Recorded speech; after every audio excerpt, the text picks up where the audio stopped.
Өдөр өглөө оройн минь төрхий. Өнөөдөр хэдүүлээ оюутан байх хугацаанд хичээлээ хэрхэн сайн хийх, хичээлээ хэрхэн өөрийнхөө гар дотроо барьж авч явах талаар ярилцах байгаа.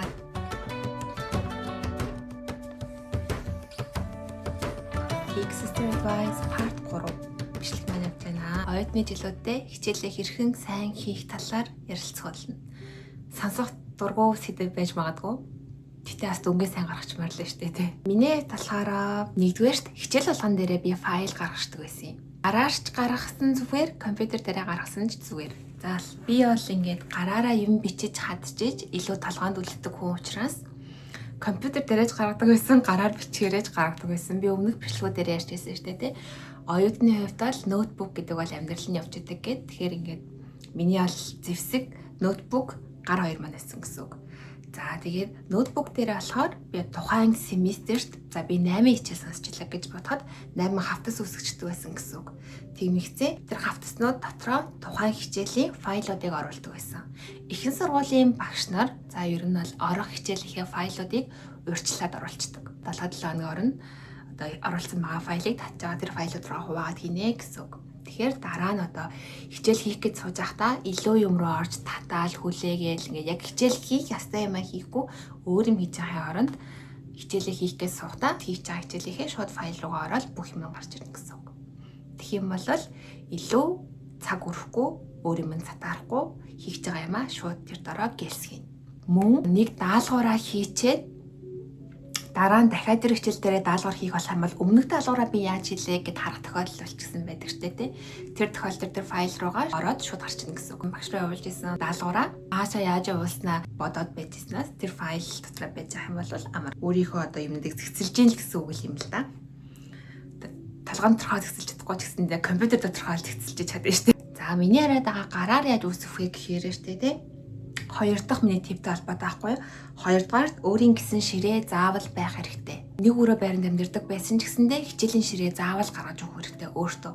Заавал гоё юм компьютерийн ширээ байх шаардлагагүй. Жижигхэн болон тавьчдаг дөрвөн хөлтэй ингээд ивхээ тавьчдаг ширээ ч гэсэн хамаагүй ямар ч тааш чиний хувьд хичээлээ хийн гэд очиод суудаг нэг хэсэг амьдардаг гэрт чинь заавал байх хэрэгтэй гэсэн үг. Тэр ширээн дээр болохоор юу тавигдах вэ гэхээр том календар тавигдана. Би та нарт үзүүлээ. Би одоо ч гэсэндээ оюутан биш ч гэсэндээ дааргүйгээр байж чаддаггүй юм ингэ төлөвлөж тавьж ийж сэтгэл маань амардаг хүн байгаа. Одоо энэ гэхэд юм бол 3 сар болох байгаа шүү дээ. Хилээд ширээнийхээ дээр наана гэсэн. Багш чинь за 3 сарын 12-нд гэхэд тэр даалгаврыг явуулсан байгаарэ гэх юм бол 3 сарын 10-нд гэхэд 12-нд би даалгавартай шүү гэж бичээд 12-н дээрээ энд яг даалгавраа явуулсан байх хэрэгтэй шүү гэж бичнэ гэсэн. Тэгэх юм бол мартцсан явж байгаа юм бол ядаж энэ 2 хоногтой хийх цаг байна штэ тий. А мартаагүй явж ивэл мэдээд сайн байна. Энд бас гинтийн ажил гарч ах юм билүү. Тэгэхээр өмнөд нэг сануулдаг нэмээд тухайн өдрөө бас ингээд марталгүйгээр заавал даалгавраа явуулах ингээд өөртөө олон юм байж иж олон юмар сануулж иж хизээж тэрийг мартахгүй болох гэдэг штэ тий. Би бол ингээ гараар бичснийг илүү хардаг байсан юм шиг санагдаж байна. Утсан дээрээ сэрүүлэг эдгээр тавихаас илүү нүдэнд маань уншигдж байгаа юмд би илүү сатаард юм шиг билээ. Мөн адил хичээл болгон дээрээ нэг хэсэг дөрвөлжин цаастай болно гэсэн үг. Календараа дээр нь ингээ өлгсөн бол календарийн хажууд за 7 хичээл сонсчлаа гэж бодоход 7 шиг цаас байх хэрэгтэй. Тэгээд тэр 7 цааснууд дээр нь мэдээлэлүүд их нэрийг ингээ нүдэнд шууд тусгаад бичээд тухайн хичээлтэй холбоотой одоо миний хийх ёстой юм, судлах ёстой юм, тэдэн хүртэл багштай өгөх ёстой даалгавар, талгалтын он сар өдөр хийж үдийн те тэрнтэйгээ холбоотой зүйлсийг тэр мемонууд дээрээ бичнэ гэсэн үг. Тэгэх юм бол тэр ширээний хажуугаар мэдээж өдөр болгоно л би өнгөрч байгаа. Харах болгондоо өө нэрээ тэр маань агаа штэ, өө нэрээ энэ маань агаа штэ гэж бодно гэсэн үг. Ямар ч юм уйдах цаг байхгүй гэсэн үг л те. Уйдах цаг гараад ингээд сууж шууд нүдэнд чинь тусч яах нь хамгийн чухал гэсэн үг байхгүй юу? Хоёрдугаар тип маань өөрийн гэсэн ширээ хана заавал үсэх нэ түн дээрээ тэмдэглэгээ тогтмол хийдэг байх нь. Тэгээд том календар авчнах нь. Шалгалтайгаа тавуудыг өмнөөс ингээ харсан байхад хүн чинь нэг юм урдаас төлөвлөсөн юм нэг байнга сэтгэлнээ зовоод байж хараа гоё эдэн штэ. Гоё ч яах вэ? Арай амархан шийдэгддэг гэх юм уу урдаас төлөвлөсөн юм ямар өвчтэй. Гоё ахтай зовох гэснээр гоё байдаг гинэ. Урдаас төлөвлөсөн зүйл гэд хурдан шийдэгддэг шийдэгдсэний дараа ч гэсэндээ надад маш гоё мэдрэмж төрдөг учраас юмасаа төлөвлөлт сурах нь оюутан та нарын хувьд маш чухал зүйл байгаа шүү. Би бас ингэдэг байсан. Тэгээд 7 хичээл байлаа гэж бодъё л та түрүүний хэлсэн шигээ. Тэгэх юм бол дундын шалгалт дуслаа гэж бодоход дундын шалгалтад тавуудыг биччихээд нэг нэгээр ингээ аваад хайдаг. Дундын шалгалт дууснаас хойш нэг 7 хоног амардаг штэ тий. Тэгж амарч агаад дахиад нөгөө цаасуудаа наагаад семестрийн 2 дугаар ахсныхаа галтанд ортог гэсэн үг. Тэгээд дахиад юмдаа бичиж эхлээд тэгээд талтадаа өсөх хичээлүүдээ семестрийн төгсгөл дахиад нэг нэгээр ингээ аваа хайдаг байсан. 3 хичээл үлдлээхээ цаадаг 3 л үлдлээ гэж нөгөө цаасуудаа хараа. Нэг хичээл шалгалтыг өгвөл 70-аар өөртөө сал 2 үлдлээхэд цаадаа 2хан л үлдлээ гэл өөртөө сануулгаар бас их гоё байдаг байсан. Яг бүгдийг аваад хаях тэр мэдрэмж бол бас тэр гоё. Номын сан ороод зөвөр өөрхөө дуртай бүх номоо аваад дэлгүүр ороод идэх дуртай юмнууд аваад вайн өдөр аваад дотор яринд орж ирэл хувцас аваагаал үнэн жаргалтай байдаг байлаа. 3 дугаар болохоор цаг төлөвлөгөө. За хичээлийн дундуурх цаг хэрэггүй өнгөрөх гээд байдаг. За ингээд найзуудаараа нэг хичээл сонсдог байлаа гэж бодоход дараагийн хичээлийг бас хамт сонслоо гэхэд тэр 2 хичээлийн дунд 1 цаг 30 минут хамбал тэр цаг 30 минут л зүгээр найзтайгаа бүр гэл өнгөрөх гэсэн үг. Тэгэхээр аль болох хийхгүйгээр хичээлийнхээ дундуурх цагуудад цагийн төлөвлөлт хийх юм аа ингээд төлөвлөж өгөх хэрэгтэй. Тэгэх юм бол тэр цаг хэрэггүй өнгөрөхгүй гэсэн үг. Одоо жишээлбэл ингэж болно шүү дээ. Дараагийнхаа хичээлийнхээ юмыг бэлдэж олно шүү дээ. Идэхгүй юмудаа харах. Амар эцтэй те хилдэ ороод суухад айлахгүй юм гарахгүй амар. Эсвэл саяны орсон хичээлийнхээ даалгаврыг жоохон ч гэсэн явуулж явах ч юм уу те. Хичээл хоорондын цаг хэрэггүй юм дүрдэх гэдэг учраас тэрийг сайн бодоод тэр хоорондын цагтаа заавалчгүй ямар нэг юм төлөвлөж өгөх хэрэгтэй. Бас оройн унтахаас өмнөх цаг. Тэр цаг бас шал хэрэггүй өнгөрөх гэдэг. Одоо ч гэсэн миний яг тэр цаг тэгдэг. Алаа дараад ирээд унтахаас өмнөх цаг зүгээр ингээл байж идэл өнгөрчдөг. Окей, хоолоо идэж байгаа нь тэгэл байж байгаа л нэг мэт унтах болчдөг. Одоо үсэх юм бол за хамгийн сүүлийн хичээл 6-аас дуслаа гэхэд окей 6:30-аас өрөөндөө орж ирлээ, хоол идлээ, 7:30 боллоо. Тэгээ хоол идчихэл байж идэл унтах болчтой шүү дээ бидний хувьд болохоор тэгвэл яг тооцоолоод үзэхээр 7:30-аас за 10:30 гээд унтлаа гэж бодъё. Эрт унтлаа. Тэнгүүд тэр хоёрын хооронд яг үндэ 3 цаг байгааз тэгэхээр энэ 3 цаг бас ямар ч хэрэггүй юмнуудад өргөдөх гэдэг гэсэн үг байгаа байхгүй юу. Тэр 3 цагтаа заавал ямар нэг скежүүл оруулж өгч хийж чаддаггүй юм аа ч юм уу те дасгал хийхдээ л дасгал ч юм уу эсвэл ном унших нэг цаг ч юм уу эсвэл өөртөө зориулах нэг ямар нэг юм зураг зурдаг хүн байх юм бол зураг зурах ч юм уу те энийг бүр сануулад хэлжээ. Заавал өглөө олгон тогтмол цагт босох. За бодъё. Эхний хичээл 9 цагт байдаг. Тэгэхээр магадгүй 7:30 гэж босоо бэлддэг байх. Тэгэхээр эхний цагийн хичээл байхгүй байсан ч гэсэндээ өдөр болгон 7:30 гэж босож сурах хэрэгтэй гэсэн үг. Яг мэдээж өдөр болгон боссоор тийм байдаггүй л дээ. Гэтэ аль болох хичээх хэрэгтэй. Тэгэхгүй бол бас өглөөний ингээд цагууд унтаж ингээд үргэлжлэх гэдэг. За одоо угаасаа 12 хүртэл хичээлгүй юм чинь байж лээ гэл ор морондоо ингээд хөвтчихидэл 7:30-ээс ирсэн байлаа гэж бодоход юу гэсэн үг юм бэ те 3 цаг орондоо зүгээр шал хэрэггүй өнгөрөөч чинь гэсэн үг шүү дээ. Тухайн үед яг хийж явах үедээ яг хөвсөж явах үедээ л тэгж бодгоо ч гэсэндээ зүгээр яг зэрүүл ухаанаар суугаад бодохоор бүхэл бүтэн амьдрал чинь 3 цаг тэнд ингээд шал тийм өнгөрсөн байгаа байхгүй юу. Тэгэхээр тэр 3 цагаа хайрлахын тулд өглөө рутинтэй болох. За тэгээд тэрийгээ өдөр болгон хийдэг байх. Ирч явах ёстой байсан ч ясгүй байсан ч. 4-р тип маань болохоор багш нартайгаа харилцаатай байх. Багш нараасаа одоо айлгүйгээр асуух зүйлээ асуудаг байх. Хичээл дээрээ сууж исэн ч имэйлэрч. Тэгээ багш нарын чинь мэйл одоо яагаад тэр хичээлийн чинь төлөвлөгөөн дээр байгаад байгаа юм те. Та нар мэдж байгаа хаа хичээлийн хамгийн эхний өдөр багш нар одоо энэ хичээл дээр юу үзэх талаар ингээд ярьж өгдөө штэ те. Тэр хичээлийн сугийн магийн нэг юм цаас өгдөг. Ихэнх багш нар цаасаар хевлээд өгчтэй тэр хичээлийн төлөвлөгөөгөө. А зарим багш нар зүгээр ороод харчаарай, портал руу харчаарай гэдэг. Үүн дээр багшийн холбогдох имэйл заавал байдаг. Яагаад имэйл байгаа юм бэ? Асуух зүйлээ асуу, яаралтай үед холбогд гэсэн учраас. Хичээл дээр айлгаагүй юм байна бол багшаа би энийг ойлгосонгүй. Би гадаад хүүхд учраас гээд миний энэ дутуу байлаа. Та тайлбарлаад өгөөч гэд бас тэрийг асууж болно. Эсвэл багш нарын офис авар гэж байдаг. За тэр нь болохоор оюутнуудыг гээд авч уулздаг цаг гэсэн үг. Тэр үед багш нарын одоо саамжлалын хаалга, офисын хаалга хүн болгоно нээлттэй. Тэр үед багш нар дээр очиод гээд ойлгоогүй юм асуугаад тэгээ энэ хичээл дээр юу үзэхээ бас ингэ мэдэхгүй хамаал би сайн ойлгохгүй байна гэдгийг хэлээд дахиад тайлбар авах бүрэн боломжтой. Гэтэ мэдээж хичээлийн семестр дуусч хахад би юу ч ойлгосонгүй гэж очих юм бол утгагүй штэ тий. Тэгэхээр семестр эхэлж байгаа үеэр бол тиймэрхүү асуулт бол зүгээр байна. А дуусч хахад болохоор зарчлагын дээрээ муу авсан байлаа гэхэд энэний талаар ямар нэгэн бий өгөх боломжтой юу? Би өөр ингээд даалгавар хийгээд өгч болох уу ч юм уу те? Энийг маань өгөхөд ямар боломж байна вэ гэдгийг имэйлээр офис хавар дээр нь ч юм уу те очоод ярилцах боломж байгаа шүү. Тэгээд багш нартайгаа харилцаатай бай гэдэг нь болохоор аль болох нүдэнд нь өртөх хэрэгтэй.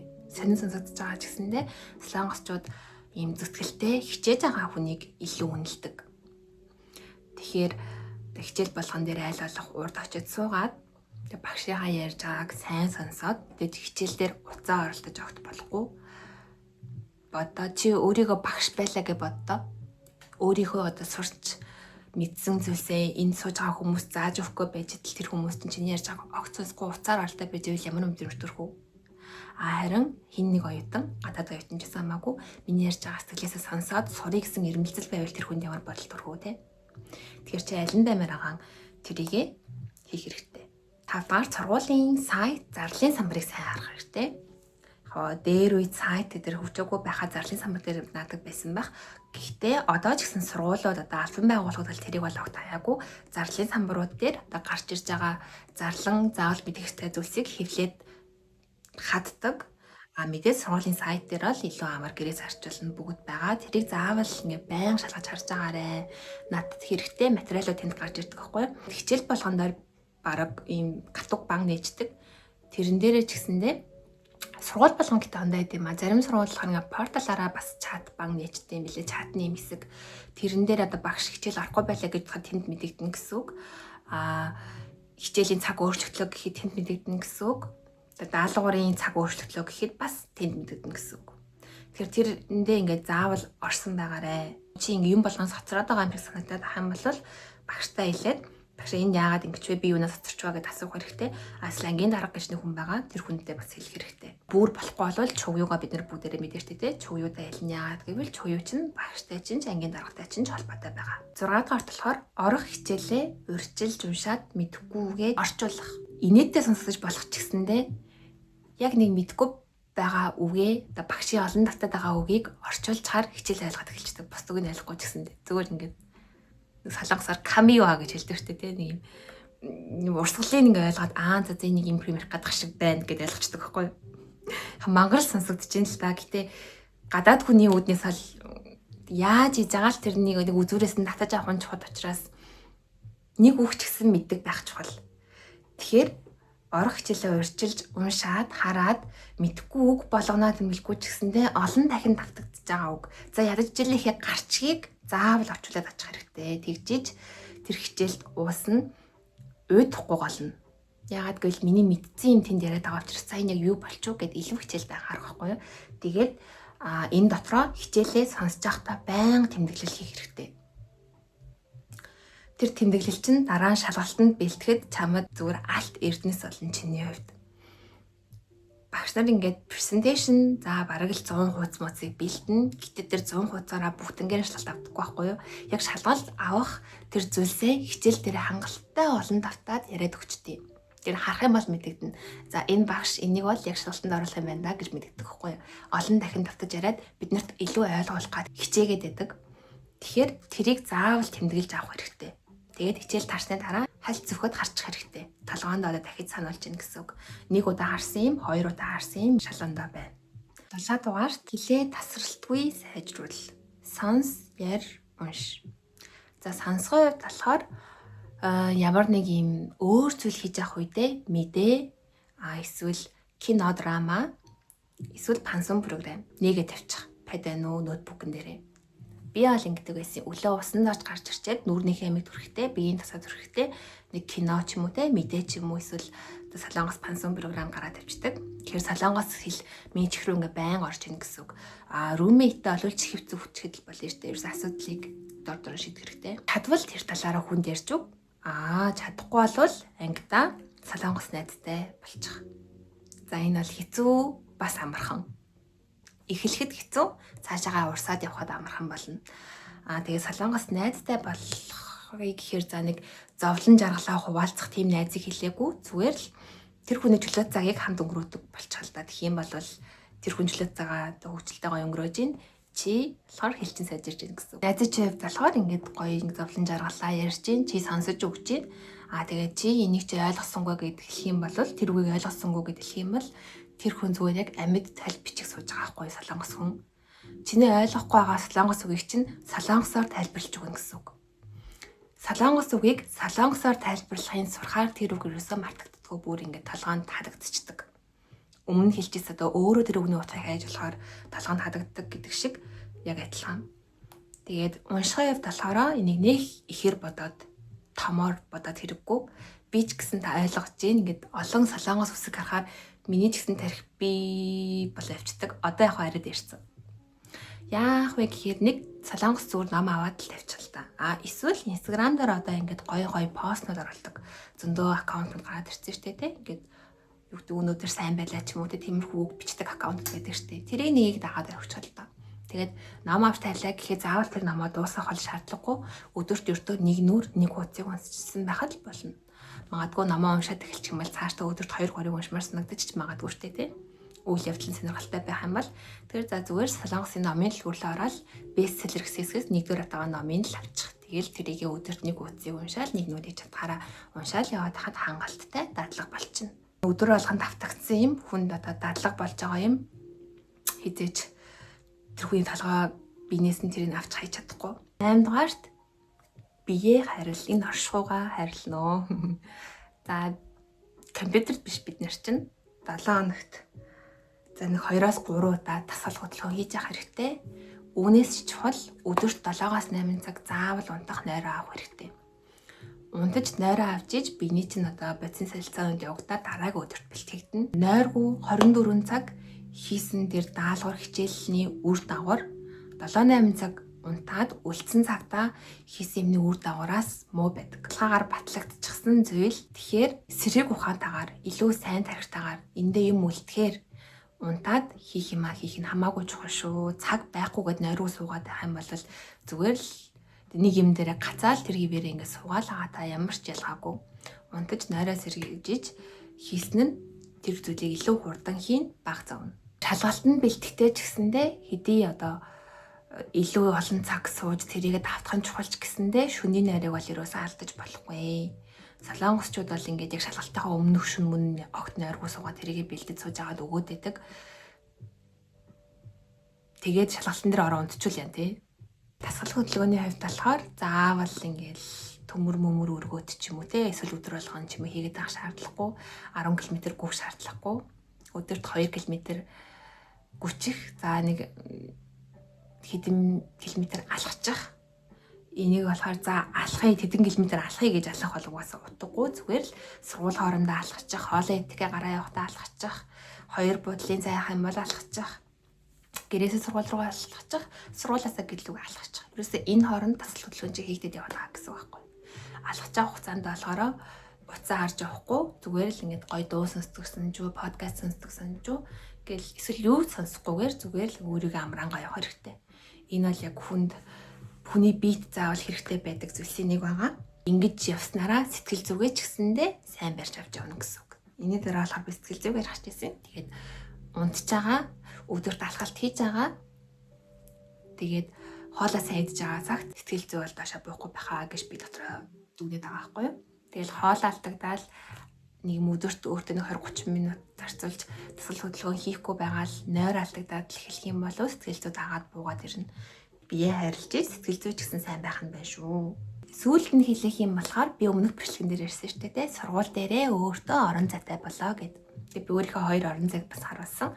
Тэрнтэй адилхан тэр орон зайнуудаа заавал одоо өөртөө хайжалаад тэр газруудаа очиод хичээл хийдэг болоорой. Уйдах цаг гарлаа. За тэрлэгөө явъя да гэж бодох хэрэгтэй.